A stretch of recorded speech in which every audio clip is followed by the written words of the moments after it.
Some people say we have a resident oracle that lives inside of us. How would we know that?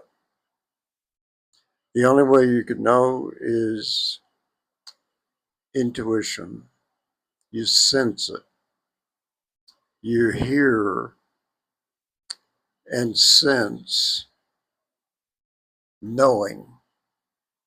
Knowing when things are wrong, knowing when things are right. There is a lack of what is called eros in this world, which is the old Latin word for love. And in the old concept, there were many, many forms of love. What we have come to lack in our world now is a sense of relationship, a sense that we're not just related to other people, we're related to nature, all animals and plants, and to the earth itself.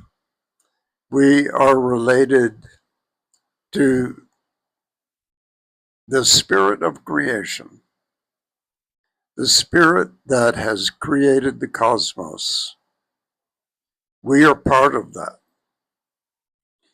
The interesting thing about the difference between our modern culture and the old cultures, and especially indigenous cultures, is that they knew that. They knew they were related.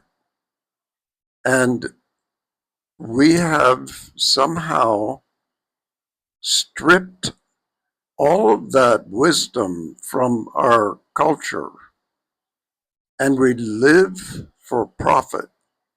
We live to get ahead.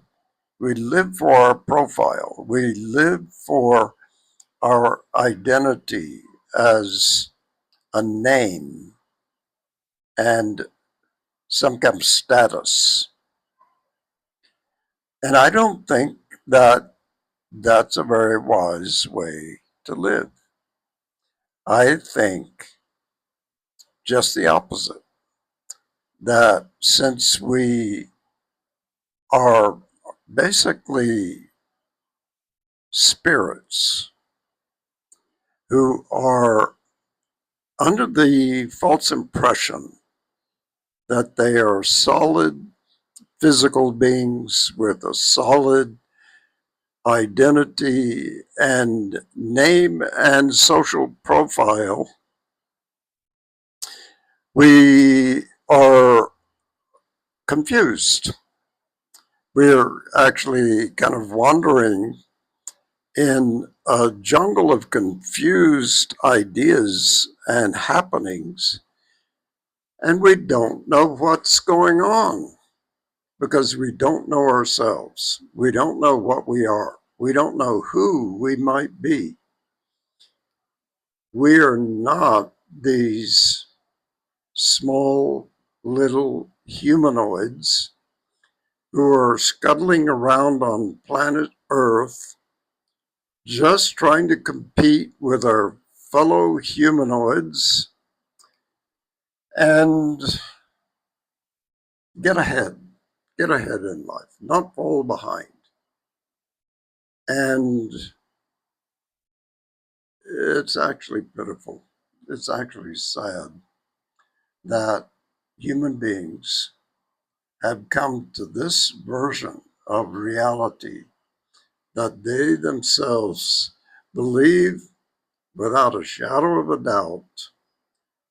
And if they have some belief that we are more than that, it's most likely some religion that has its own structures and strictures and commandments and vision of the truth, and there are walls built around it. It's not a system you can question. It's not a system you can grow within. It is there for your comfort.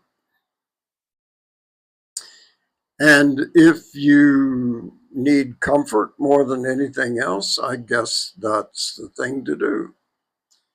But if you really want to figure out what's going on, if you really want to get a sense of reality, if you really want to ask a few questions, you're probably going to have to do it independently of any system or structure. And what we need right now is human beings with a sense of doubt, but also a sense of relatedness. Doubt about what we believe and what we think is true, and a sense of compassion and sense of being implicated in the fate of the world and in the fate of the people we know, and that we actually care about that. I think that's what a human being needs to be. If we have huge numbers of people who have the belief installed in them that their intuitions are to be disregarded, their sense of empathy is woke and useless and weak, then we're heading for a cliff. You and I know that. We know the world cannot exist with human beings who don't have a sense of relatedness and who don't care and who can't care about other living beings. What we have come to now is a point in our civilization where certain human beings are going to have to break out of this mold and start really opposing it and really asking questions and really saying this is not the way. Well, why don't we think about